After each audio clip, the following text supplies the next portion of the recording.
যদি আপুনি এই তালিকা অৰুণোদয় 3.0 যেটো নতুন লিষ্ট আছে এই লিষ্টখন যদি আপোনাক এই তালিকা চাব পৰা নাই তেনেহলে আপোনাক কিন্তু শীঘ্ৰে আপোনাক নতুন লিষ্টটো চাই লওক যদি আপোনাক এই লিষ্টখনত যদি নাম থাকে তেনেহলে আপোনাক অৰুণোদয় আঁচনিখন লাভ কৰিব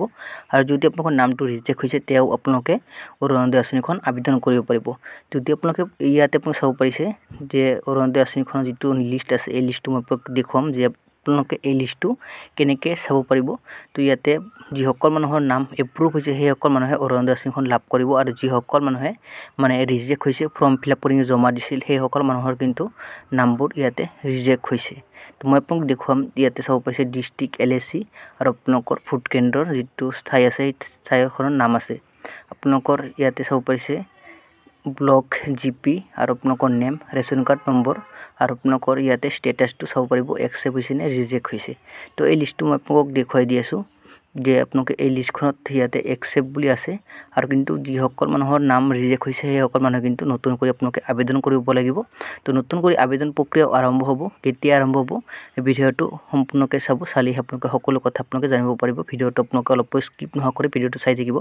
আৰু যদি আপোনাক প্ৰথমবাৰ লৈ এই চেনেলটো ভিজিট কৰি আছে চেনেলটো সাবস্ক্ৰাইব কৰি ৰাখিব তো ইয়াতে চাব পাৰিছে একসেপ্ট বহুত মানুহ কিন্তু একসেপ্ট হৈছে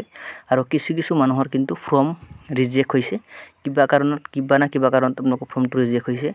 যিয়ে নহওক কিয় আপোনাক কিন্তু যিসকলৰ নাম ৰিজেক্ট হৈছে সেই সকলে কিন্তু নতুন কৰি আপোনাক আবেদন কৰিব পাৰিব তো এই লিষ্টখন আপোনাক কত চাব পাৰিব আপোনাক এই যেটো লিষ্ট আছে এই লিষ্টখন আপোনাক যেটো গাঁও পঞ্চায়ত আছে সেই গাঁও পঞ্চায়তত যাব যাই কিনে আপোনাক এই লিষ্টটো চাব পাৰিব যদি আপোনাকৰ নাম ভুল আছে তেনেহলে আপোনাক নামটো শুদ্ধ কৰিব পাৰিব যদি আপোনাকৰ বেংকৰ একাউণ্ট যদি আপোন যিকোনো বস্তু যদি আপোন ভুল হৈ আছে তেনেহলে আপোনাক শুদ্ধ কৰিব পাৰিব আপোনাকৰ যেটো গাঁও পঞ্চায়ত আছে সেই গাঁও পঞ্চায়তত যাব যাই কিনে আপোনাক এই লিষ্টটো চাব পাৰিব যিসকলৰ নাম ৰিজেক্ট হৈছে সেই সকলে কিন্তু আবেদন কৰিব পাৰিব আৰু যিসকলৰ মানুহে এই তালিকা অৰুণোদয় আঁচনিখন আবেদন কৰিব পৰা নাই সেই সকল মানুহ কিন্তু নতুন কৰি আবেদন কৰিব পাৰিব তো এইটো মই কোৱা কথা নহয় এইটো ডক্টৰ হিমন্ত বিশ্ব শৰ্মা ছাৰে নিজ মুখেৰে ঘোষণা কৰিছে ইয়া তো অৰুণোদয় আঁচনিলৈ ডাঙৰ এটা আপডেট আহিছে ভাল এটা খবৰ আহিছে আপোনালোকৰ যে যিসকল মানুহে অৰুণোদয় আঁচনিখন আবেদন কৰিম বুলি ভাবি আছে সেই সকলে কিন্তু আবেদন কৰিব পাৰিব আৰু নতুন কৰি কিন্তু আকৌ মানে গাঁও সভা অনুষ্ঠিত হ'ব সেই গাঁও সভাখনত আপোনালোকৰ নাম অন্তৰ্ভুক্ত কৰিব লাগিব অন্তৰ্ভুক্ত কৰিলে আপোনাক নতুন কৰি আৰেটা লিষ্ট আহিব সেই লিষ্টখনত আপোনালোকৰ নাম থাকিলেহে নতুন ফৰ্মটো লাভ কৰিব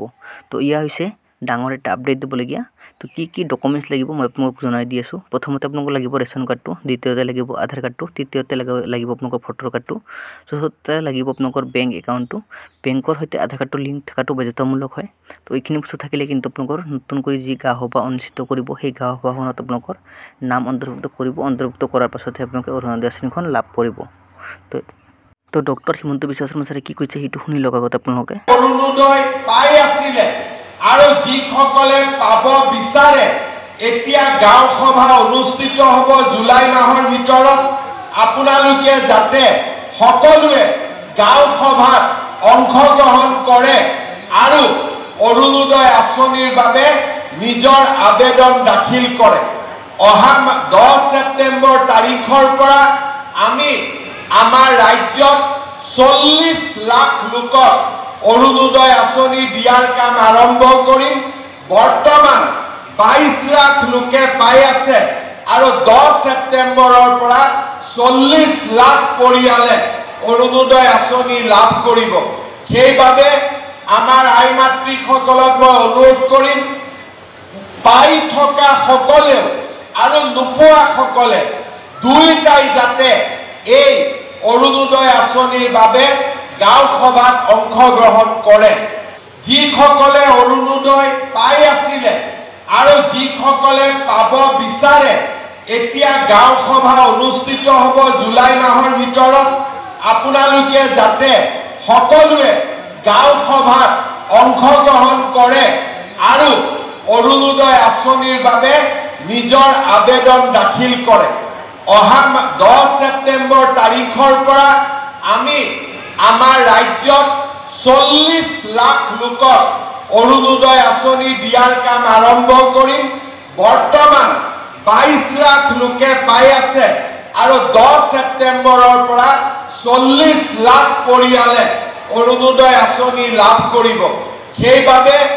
আমাৰ আই মাতৃসকলক মই অনুৰোধ কৰিম